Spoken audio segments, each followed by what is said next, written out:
there's probably a particular reason why we need to differentiate instruction now. And I think it's fairly evident to teachers.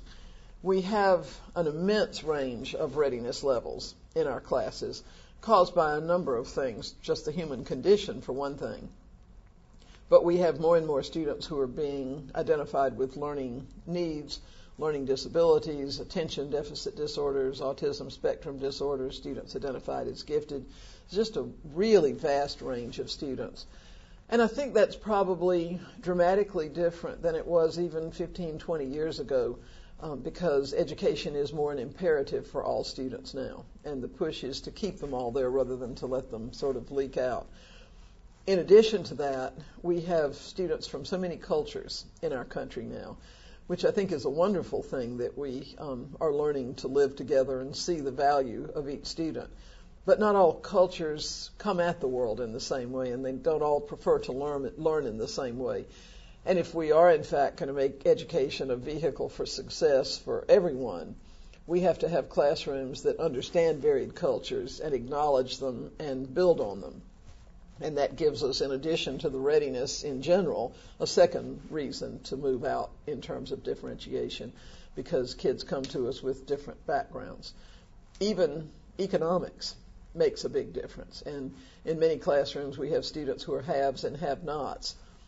We have an inclination in school to teach the haves as though they will succeed and the have-nots as though they won't.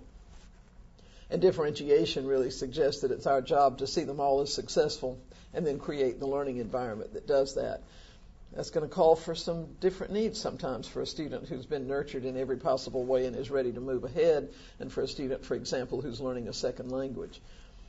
And then, of course, kids' interests are all over the place now because there's so many amazing things to be interested in, some of them that we older guys don't always quite wrap around easily.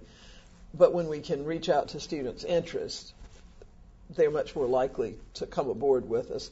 What's really interesting is most of those things we've known for decades because of our study of educational psychology, or just the psychology of learning.